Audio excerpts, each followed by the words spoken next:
It's a mammoth task to relocate an elephant. This job requires big trucks. It involves lots of moving parts. It takes a whole team of professionals and holds risks for both the elephant and humans.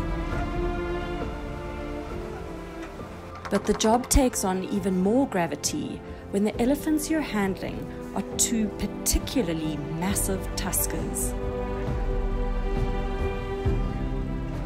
This was the scenario that confronted the joint Tembe Elephant Park and andBeyond Phinda Private Game Reserve conservation team in mid-September 2020. But let's rewind a little for context. andBeyond Phinda Private Game Reserve initially made elephant history in 1991 when it became the first private reserve to reintroduce these behemoths. As adult bull elephants were too large to translocate back then, the founder population consisted mainly of young cows and orphaned calves and bulls under 17 years old. 3 mature bulls were introduced from the Sabi Sands much later in 2003 to provide a more balanced age structure.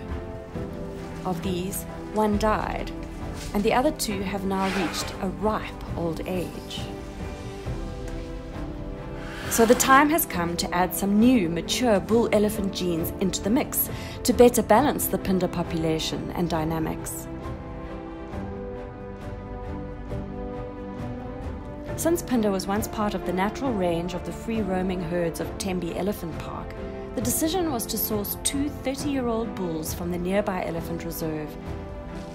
Tembe is home to one of only 3 indigenous elephant populations in South Africa, and the only indigenous elephant population in KwaZulu-Natal. It is also very well known for its big tuskers. Male elephants with tusks that weigh over 45.5 kilograms or 100 pounds, a true rarity in modern-day Africa. But Tembe's dense terrain also poses a challenge when it comes to game capture operations, so darting and moving these big boys would make for a very stressful, albeit momentous event.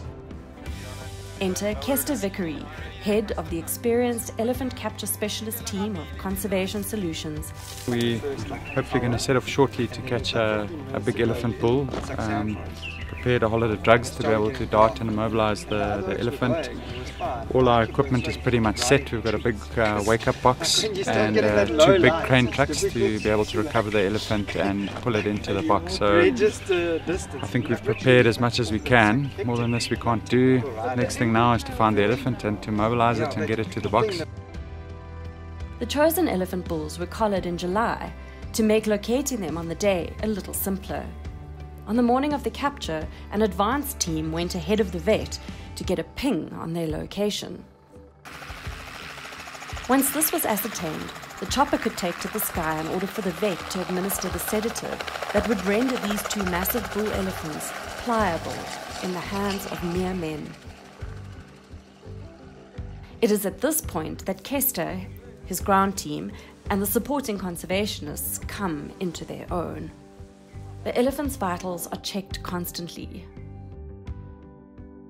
A twig keeps the trunk's airway open. An ear is used to cover the eyes. Body measurements are taken. Trucks must back into position ever so carefully. Branches must be cut to form a comfortable transit mattress. Ropes must be secured to the elephant's limbs. And the heavy head and tusks need tethering for support too. In the process of loading, the elephant is weighed. But of course the elephant is going nowhere without a heavy-duty crane and a skilled crane operator, guided all the way by concerned and very capable hands.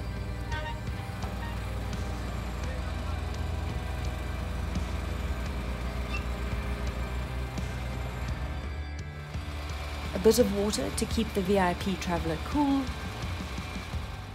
a seatbelt of sorts, a few more drugs and checks, and then the Ellie is finally ready to transit to the transport crate for phase 2 of the process. For bull number 2, the process is a simple rinse and repeat.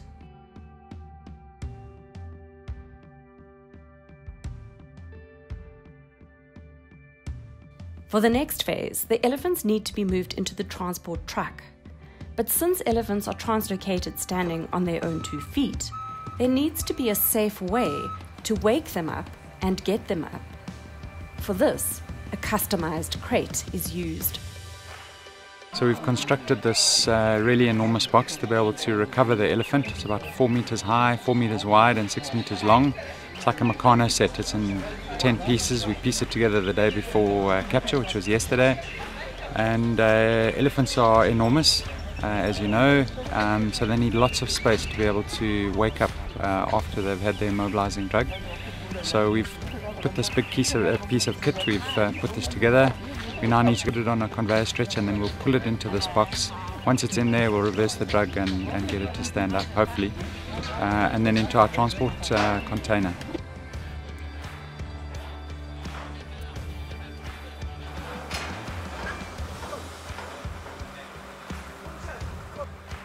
Positioned flush with the back of the truck, once the Ellie is up, the interleading doors are simply opened and the elephant walks forward of its own volition into the main truck. A similar process is conducted with his companion, and once the passengers are on board, the voyage to their new life in Phinda begins.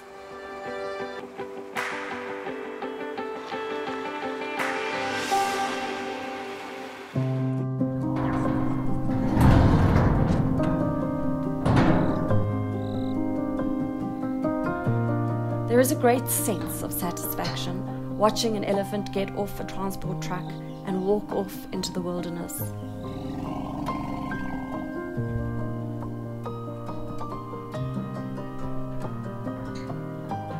In the weeks since the mid-September 2020 translocation, the bulls have settled in well in their new home, feeding and interacting with the Phinda herds.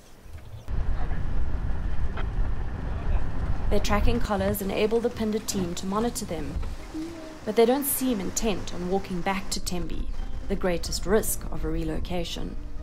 So these collars will be removed in due course, although in the meantime, they are generating data for a doctoral study.